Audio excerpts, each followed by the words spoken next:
Okay, GTDaudio microphone, wireless. After what we have done, what we have listened, just kind of conclusion. The pros and cons. Pros, definitely the price. You cannot beat this. Good sound, pretty much the same as a 758.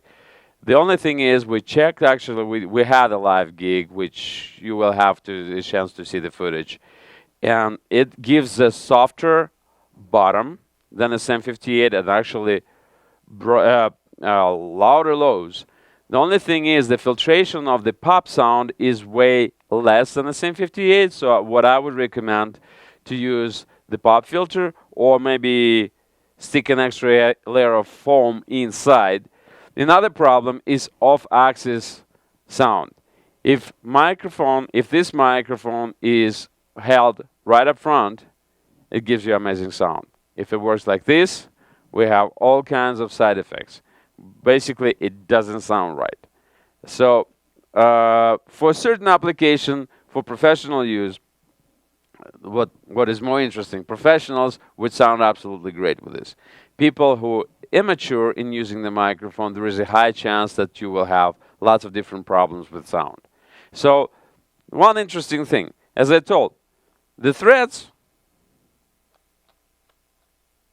over here are exactly the same as on Shure. So you can purchase separately head. The only thing you're going to have to do a little bit soldering over here, readjust, because the pattern over here is not exactly the same as on typical Shure wireless head. So if you know how to use the soldering iron and have a little bit of creativity, sure, you can fix it. The Shure, yes. Other problem, which is absolutely annoying and embarrassing. Not unlike on many microphone models, the mute button. On most of the microphone wireless mics, you have to push and hold it to mute the sound. This one works momentarily. You can check this, the color would change from green to red. It's not exactly red, but close to it. So, mute button works momentarily. So basically, by grabbing mic somewhere here, it clicks to mute. And it happens right on the key.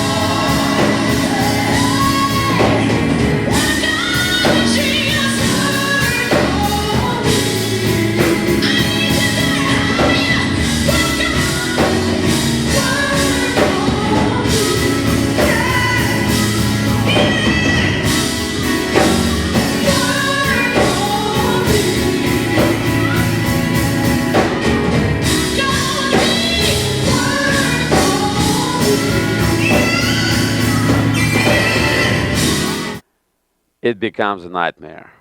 So, simple solution for this, to break the freaking buttons out of it. More complicated solution, I haven't found out yet.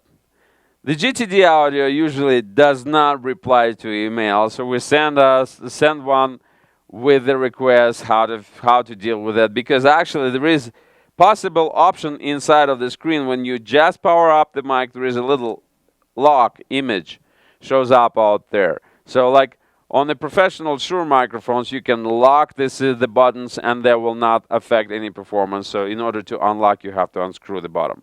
This one doesn't have this option. So you have to find how to deal with it yourself. Maybe put a bunch of duct tape around, maybe something else, break the buttons off. That might work for you, may not work for somebody else. So that's up for your own creativity. DIY projects, right? So in general, the mic is pretty good for the money. It is.